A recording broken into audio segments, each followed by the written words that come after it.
Žmonės, jeigu Lietuva egzistuoja, šiuo metu Kaune turėtų būti saulė.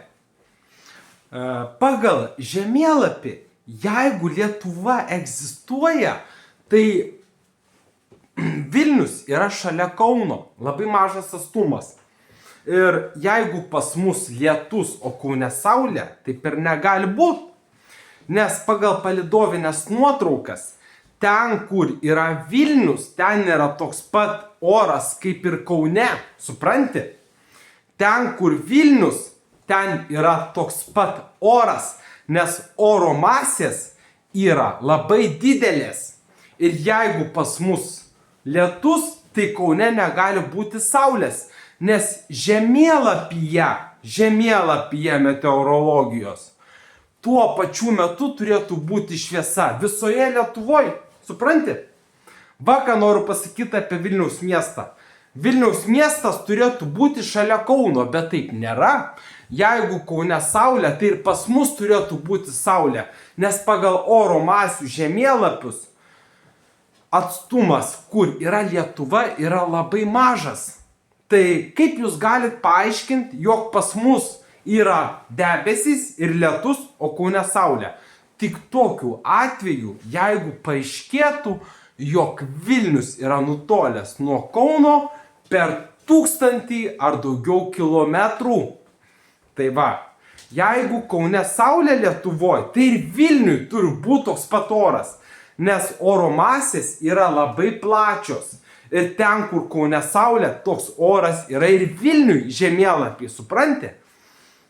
Lietuva yra pagal pasaulio žemėlapį labai mažas kraštas, labai maža valstybė. Tai oro masės yra tokios didelės, kad toj pačioj vietoj, kur Kaunas, ten toks pat oras yra ir Vilniuje. Ir jeigu Vilniuje apsniaukia, o Kaune šviesu, taip būt negali, nes Lietuva yra per daug maža, kad būtų orų skirtumai. Noriu pasakyti, kad iš viso, jeigu Lietuvoje yra šviesu, tai turi būti šviesu visoje Lietuvos teritorijoje. Visoje. Nes tokius yra oro masės. Vienintelis dalykas, kuris nesiriša su oro masėm, yra Vilniaus ir Kauno atstumas. Jeigu tarp Vilniaus ir Kauno yra daugiau nei 1000 kilometrų, tokiu atveju negali būti Lietuvos.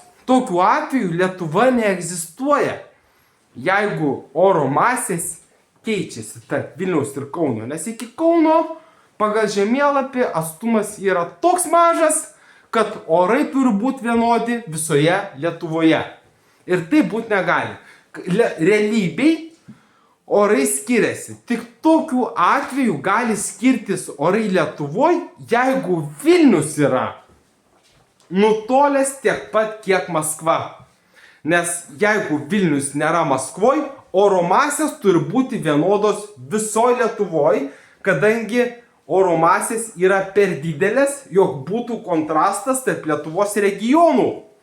Oro masės per didelės, kad būtų kontrastas tarp Lietuvos regionų. Nes iš palydovų oro masės tokios pat yra visoje Lietuvoje. Iš palydovų. Bet jeigu Vilniuje yra visiškai kitoks oras nei Kaune, tokiu atveju Vilnius yra neegzistuojantis miestas.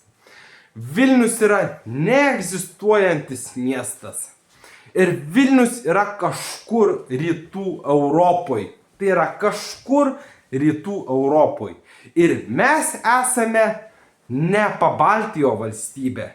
Mes esame rytų Europos valstybė, kurios sostinė yra Maskvos vietoj. Kitaip negalima paaiškinti orų įvairovės Lietuvos teritorijoje. Lietuvoje, mūsų valstybei, oro masės labai skiriasi skirtingose miestuose. Bet pagal žemėlapį politinį, oro masės yra vienodos visoje Lietuvoje, ten, kur yra Lietuvos teritorija, politiniam žemėlapį. Ir tik tokiu atveju gali skirtis orai, jeigu Lietuva neegzistuoja.